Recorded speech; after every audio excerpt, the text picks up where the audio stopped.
Hello বন্ধুরা, স্বাগত আমার ইউটিউব চ্যানেলে। তো তোমরা ইতিমধ্যেই তোমাদের যে মূল্যায়ন পদ্ধতি সেই নিয়ে চিন্তায় আছো এবং ইতিমধ্যে তোমাদের যে দ্বাদশ শ্রেণী সিবিএসসি বোর্ডের যে দ্বাদশ শ্রেণীর মূল্যায়ন পদ্ধতি, তো মূল্যায়ন কীভাবে করা হবে সেই ব্যাপারটা জানিয়ে দিল সিবিএসসি বোর্ড। ঠিক আছে, তো এই যে মূল্যায়ন পদ্ধতি, এই মূল্যায়ন পদ্ধতি কোন প্রক্রিয়ায় হবে সিবিএসসি, তার উপরেই কিন্তু আমাদের রাজ্যেরও যে বোর্ড তারা নজর রেখেছিল। অর্থাৎ এরপরে এই যে সিবিএসসিকে অনুসরণ করে আমাদের রাজ্যের ক্ষেত্রেও এই একইভাবে মূল্যায়ন পদ্ধতি নির্ধারিত হতে পারে। তো সেই ব্যাপারটা নিয়ে আজকে আমি বলবো, অর্থাৎ সিবিএসসি কীভাবে মূল্যায়ন পদ্ধতি বললো বা কোন পদ্ধতিতে মূল্যায়ন করবে তারা দ্বাদশ শ্রেণীর যে পরীক্ষা, সেই পরীক্ষার সেই ব্যাপারটা আমি আজ বলবো এবং তোমাদের ঠিক এই একই পদ্ধতিতে মূল্যায়ন কিন্তু হতে পারে। তো দেখো এই খবরটা কী আছে, খবরটা দেখতে পাচ্ছি ইতিমধ্যে বেরিয়েছে। দ্বাদশ শ্রেণী পড়ুয়াদের মূল্যায়ন কীভাবে জানিয়ে দিল সিবিএসসি পদ অনুসরণ করা হতে পারে এই রাজ্যেও মাধ্যমিক উচ্চ মাধ্যমিক পরীক্ষার ক্ষেত্রে। তো দেখো এখানে কী বলা আছে, নিশ্চয়ই দেখা যাক।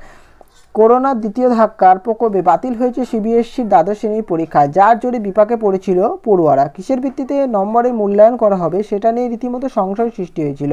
অবশেষে কেন্দ্রীয় বোর্ডের তরফে সুপ্রিম কোর্টকে জানিয়ে দেওয়া হলো দ্বাদশ শ্রেণীর পড়ুয়াদের মূল্যায়ন করা হবে পূর্ববর্তী 3টে ক্লাসের ফলাফল দেখে, অর্থাৎ দশম শ্রেণী, একাদশ শ্রেণী এবং দ্বাদশ শ্রেণীর ইউনিট টেস্ট এবং প্র্যাকটিক্যাল পরীক্ষায় পড়ুয়ারা যে নাম্বার পেয়েছে তার গড় করে নাম্বার দেওয়া হবে দ্বাদশ শ্রেণীতে। কীভাবে মূল্যায়ন হবে সেই বিষয়টি বলা হয়েছে। দেখো, দশম শ্রেণীর 5টি বিষয়ের মধ্যে সেরা 3টি বেছে নেওয়া হবে। বেস্ট অফ 3-র গড়ের ভিত্তিতে দেওয়া হবে 30% নম্বর, 30% নম্বর। একইভাবে একাদশ শ্রেণীর ক্ষেত্রেও বেস্ট অফ 3 বের করে 30% নাম্বার দেওয়া হবে। দ্বাদশ শ্রেণীর টেস্ট, তাহলে তোমাদের কত পার্সেন্ট হলো, 30-60% নাম্বার হয়ে গেল, বাকি থাকলো 40% নাম্বার। দ্বাদশ শ্রেণীর ইউনিট টেস্ট, টার্ম পরীক্ষা এবং প্র্যাকটিক্যাল পরীক্ষার ফলাফল গড় বের করা হবে, সেই গড়ের ভিত্তিতে দেওয়া হবে বাকি 40% নম্বর। তাহলে 60 আর 40 100% হয়ে গেল। প্রত্যেক স্কুলকে শিক্ষকদের নিয়ে একটা রেজাল্ট কমিটি গঠন করতে হবে, যে কমিটির কাজ হবে বেস্ট অফ 3 বের করা।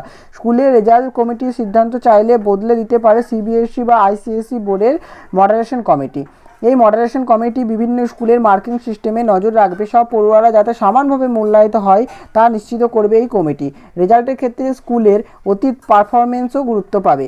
এছাড়াও দেখো আরও লেখা আছে, সিবিএসসির তরফে অ্যাটর্নি জেনারেল কে বেণুগোপাল সুপ্রিম কোর্টকে জানিয়ে দিয়েছেন আগামী 31শে জুলাইয়ের মধ্যে চূড়ান্ত ফলাফল প্রকাশ করতে হবে। তবে কোনো পড়ুয়া ফলাফলে সন্তুষ্ট না হলে পরে তিনি পরীক্ষা দেওয়ার জন্য আবেদন করতে পারেন। প্রসঙ্গত, করোনা পরিস্থিতিতে বাতিল হয়েছে এই রাজ্যে 2021 সালের মাধ্যমিক উচ্চ মাধ্যমিক পরীক্ষা। মাধ্যমিক উচ্চ মাধ্যমিকের ক্ষেত্রে মূল্যায়ন কী হবে সেটা চলতি সপ্তাহে ঘোষণা করার কথা রাজ্য সরকারের।